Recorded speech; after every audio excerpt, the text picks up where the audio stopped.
할렐루야, 예수님의 사랑으로 성도 여러분을 사랑합니다. 독일에 있을 때 제가 살던 디셀도르프 근처 쾰른이라는 도시에 간 적이 있습니다. 나중에는 쾰른 순복음교회도 1년간 겸임하면서 더 자주 가게 되었죠.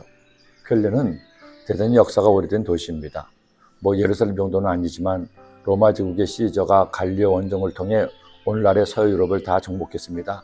그때 갈리아 곳곳에 세운 군사 기지들이 있는데 그 기지들이 파리 등과 같은 대도시로 변모하기도 했습니다.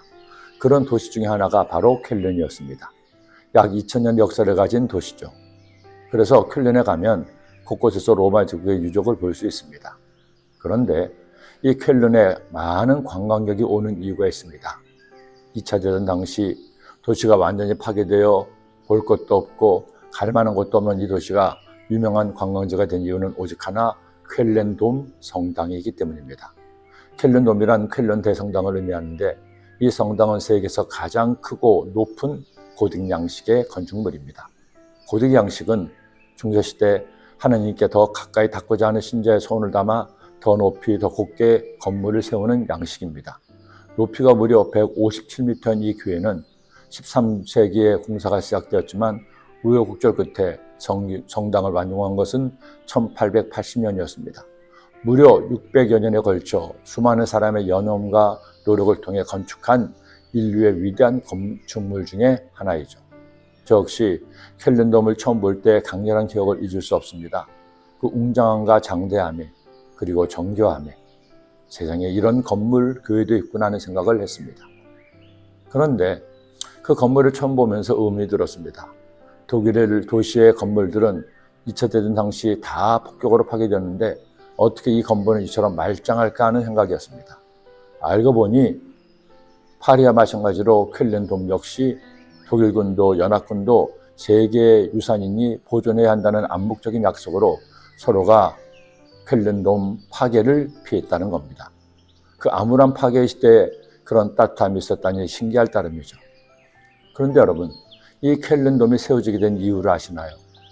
신성 로마 제국 시절 이탈리아 원정을 통해서 동방박사의 유골함을 쾰른으로 가져왔습니다.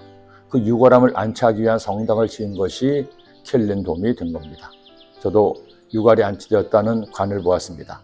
가톨릭 신자들은 그곳에 입을 맞추고 기도하기도 했죠. 그런데 정말 동방박사들의 유골인지 확인된 바는 없습니다. 중세시대에는 이런 이른바 성물들이 많았습니다.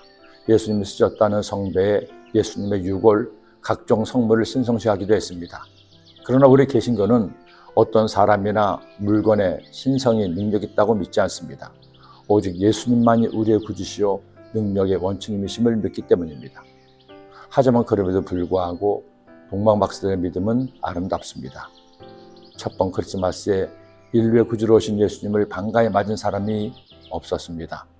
베들레헴의 말구이에 어린 몸을 누이셨지만 들판에서 양을 치던 목자들만이 아기 예수님의 탄생을 축하했을 뿐이지 왕도 제사장도 이스라엘 백성들도 아기 예수님의 오심을 몰랐습니다.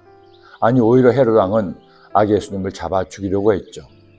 그런데 동방박사들은 그들이 연구하던 별을 보고 아기 예수님을 찾아와 그들의 보물을 예수님께 드리며 예수님의 오심을 기뻐하고 감사한 겁니다. 박사들이 왕의 말을 듣고 갈새 동방에서 보던 그 별이 문득 앞서 인도하여 가다가 아기 있는 곳 위에 머물러 서 있는지라 그들이 별을 보고 매우 크게 기뻐하더라. 집에 들어가 아기와 그 어머니 마리아가 함께 있는 것을 보고 엎드려 아기께 경배하고 보배압을 열어 황금과 유향과 모략을 예물로 드리니라. 주일학교 시절 5학년 선탕절 때 교회에서 선곡을 했습니다. 저의 배역은 동방박사 1이었습니다. 요추부 꼬마가 여자 선생님 품에 앉아 있었고 저는 동방박사 1로 황금을 무릎을 꿇고 아기 예수님께 드렸습니다. 물론 진짜 황금은 아니었죠. 그리고 이어서 다른 식구들이 유향과 모략까지도 드렸습니다. 비록 연극이었지만 그 황금을 드리며 마음이 경건해짐을 느꼈습니다. 어린 마음에도 예수님께 내가 가진 소중한 것을 드려야겠다는 마음을 품게 되었습니다. 그리고 저는 이처럼 저의 삶이라는 황금을 드리며 사니 그저 감사할 따름입니다. 여러분, 우리 예수님이 나를 위해 세상에 오셨습니다. 그 예수님께 드릴 여러분의 황금과 유향과 모략은 무엇입니까? 기도드립니다. 사랑의 주님, 구주 예수님께서 이 땅에 오셨지만 아무도 예수님을 맞이한 사람은 없었습니다. 그러나 동방에서 온 박사들이 아기 예수님께 경배하며 그들의 정성을 다하여 황금, 유향, 모략을 드렸습니다. 우리도 주님 믿음에 살면서 주시내가 감사하여 나의 황금과 유향과 모략을 드리는 하나님의 자녀 되게 하여 주옵소서. 예수님의 이름으로 기도드립니다.